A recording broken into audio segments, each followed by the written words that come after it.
Camerounaises, Camerounais, mes très chers compatriotes. Notre pays, le Cameroun, occupe, selon le dernier rapport Doing Business, la 163e place sur 190 pays. Un chômage qui affecte presque 4 millions d'actifs, soit 1 million de chômeurs et 3 millions de sous-emplois, avec une agriculture peu productive et moribonde, qui nous a fait perdre notre autosuffisance alimentaire. Nous importons quasiment tout. Enfin, entre autres, et c'est un drame, le Cameroun figure dans le top 10 des pays africains ayant le taux de suicide le plus élevé. Inverser la courbe de ces données alarmantes qui pourraient conduire inexorablement le Cameroun sur le chemin du chaos, voilà le défi majeur que notre pays doit impérativement relever en ces temps incertains. Les crises de légitimité de la gouvernance post-indépendance et les crimes de la malgouvernance ont fait le lit de multiples crises sociopolitiques dont la plus redoutable est sans doute celle du Nord-Ouest et du Sud-Ouest. Qui ne voit que le Cameroun vacille? Longtemps attendu par le peuple camerounais, le dialogue national a été annoncé par le président de la République le 10 septembre dernier. Alors, dialogue, oui, mais quel dialogue? Quels en sont les objectifs visés et les résultats attendus? Je ne vais pas revenir sur tout ce qui a déjà été dit concernant la qualité de son organisation, sa composition, ses limites. Par contre, je veux dire ce qui semble à mes yeux incontournable. Nous, Africains, savons que c'est de ces racines que le baobab tire sa force. Nous devons faire un retour sur nous-mêmes, sur ce que nous sommes, sur ce que nous avons été, afin de définir ensemble ce que nous voulons être demain. Cette démarche est à mes yeux incontournable. Peu de nos compatriotes le savent. L'État du Cameroun a été créé par décret. Un décret du gouvernement français le 16 avril 1957 et de facto la citoyenneté camerounaise reconnue. Or, depuis lors, nous sommes déjà réunis ne serait-ce qu'une fois pour jeter les bases, les racines de la fondation d'une vraie nation. La réponse est non. Avons-nous défini les contours d'une organisation sociale efficiente, prenant en compte les richesses de notre diversité culturelle? La réponse est non.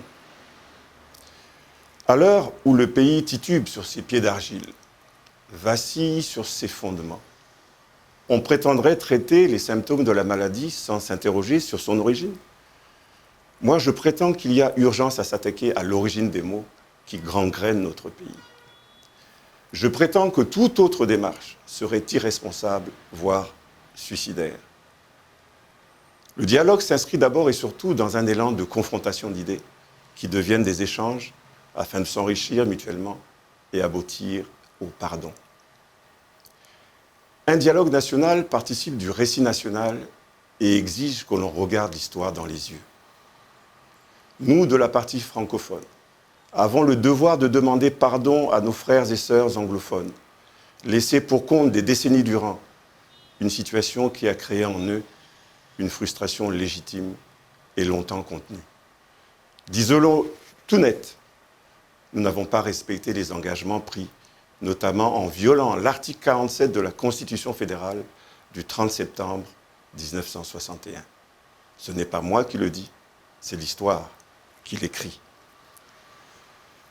Un dialogue national suppose un esprit et une réelle volonté de politique d'apaisement, sans lequel rien de durable ne saurait être fait. Le gouvernement de la République se doit de libérer, avec arrêt des poursuites et sans condition, le principal leader et interlocuteur de ce conflit, Ayoub Tabé, ainsi que les centaines de détenus anglophones privés de liberté arbitrairement pour des motifs fallacieux, frisant même le ridicule.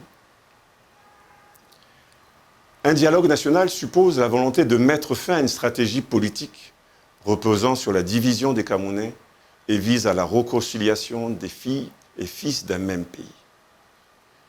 J'ai parlé il y a quelques instants des multiples crises sociopolitiques dues à l'héritage postcolonial et la malgouvernance, la crise post-électorale est une crise politique dont nul ne peut nier l'importance. Ici encore, disons-le tout net, l'arrestation puis l'emprisonnement de Maurice Kamto, de ses alliés et de nombreux militants du MRC est inacceptable. Ils doivent recouvrer leur liberté dans les délais les plus brefs. Au-delà de toute considération partisane, Ayoub Tabé et Maurice Kamto sont des hommes de conviction, courageux, déterminés, dont l'opiniâtreté trouve sa source dans le foisonnement des idées. Ce sont des hommes de cette trempe dont le Cameroun a besoin. Encore une fois, au-delà de toute considération partisane. Un dialogue national suppose justement le foisonnement des idées. Mais alors, dans tout ça, où sont nos intellectuels, ceux qui, par leurs idées et analyses avant-gardistes, façonnent le devenir d'un pays de par leur rôle à la fois d'éclaireurs et de sentinelles? Ils sont étrangement absents pour la plupart, soucieux avant tout de leur plan de carrière au détriment de productions scientifiques qui auraient reflété l'intelligence camerounaise aux yeux du monde. Le peu qui s'adonne à cet exercice est tout simplement ignoré, méprisé, voire maltraité. Quel dommage et quel gâchis. Pour finir, je parlerai du temps. Une nation se construit sur des décennies, voire des siècles. Prétendre régler un conflit tel que la crise dite anglophone et tous les sujets annexes qui s'y jouxtent en 2 temps 3 mouvements relève de la pure utopie et peut faire douter de la sincérité de l'initiateur du dialogue. J'ai cité un proverbe africain tout à l'heure. Je vais en citer un autre. Manquer de patience, c'est manquer de sagesse. Il nous faut prendre le temps de nous regarder dans les yeux, le temps de revisiter notre mémoire, le temps de comprendre ce qui nous est arrivé, le temps de choisir et de baliser le chemin qui nous permettra d'aller de l'avant. Notre pays a mal. Les habitants du nord-ouest et du sud-ouest souffrent, Monsieur le Président. Ce peuple, le peuple camerounais, ne mérite pas un dialogue en trompe-l'œil. Nous ne voulons plus de cette société qui se déshumanise, celle de la complaisance et de la rétention. Nous ne voulons plus voir ces images où une femme prend sur elle, au sein d'un établissement hospitalier, d'ouvrir maladroitement le ventre d'une autre femme pour tenter d'extraire un nouveau-né. Nous ne voulons plus voir cette autre femme avec son bébé dans le dos se faire exécuter froidement, prétendument en notre nom. Nous ne voulons plus voir sur nos routes ces morts qui se comptent par milliers, ou pour ceux qui survivent, des membres et des rêves mutilés. Nous ne voulons plus voir la tragédie de ces mères dont les bébés ont été volés, ni ces crimes odieux, sournoisement qualifiés de rituels. Nous voulons une société plus juste, plus respectueuse des droits humains, plus soucieuse de la qualité de vie des plus modestes. Nous voulons retrouver la fierté d'un peuple maître de son destin. Alors dialogue, oui, mais en prenant le temps. Oui, tout est possible, à condition de prendre le temps d'être consciencieux et sérieux dans notre démarche. Autrement dit, de faire montre de respect à l'égard du peuple camerounais.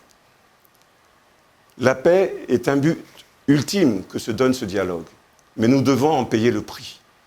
C'est celui des conditions, entre autres, que je viens d'énumérer, au risque d'être complice et comptable d'un échec programmé.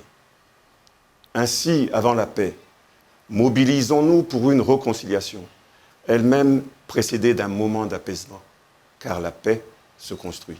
Nous devons tous concourir à cette paix pour atteindre la paix véritable, la seule qui fait battre le cœur de chaque citoyen camerounais, convaincu de sa valeur et de son droit. Elle s'appelle la paix intérieure. Nous devons construire un environnement favorable à la quête permanente à cette paix véritable. Rappelons-nous, il n'y a pas si longtemps, on entendait clamer que le Cameroun est en paix. Mais les Camerounais se sentaient-ils en paix? Il ne suffit pas de constater l'absence de conflits armés pour conclure à l'existence de la paix. On ne se sent pas en paix quand on ne se sent pas respecté dans sa dignité d'homme, de femme et de citoyen. Quand on vit l'insécurité matérielle et psychologique. Non, il ne suffit pas de faire taire le bruit des armes pour installer une paix durable.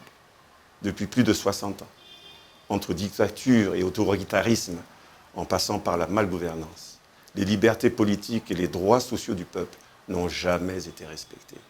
Le mal camerounais est profond. Le mal-être des Camerounais est criard. C'est pourquoi nous devons nous attaquer aux racines du mal et ouvrir pour la jeunesse un chemin vers la paix intérieure. Vive le peuple, vive la nation, vive le Cameroun.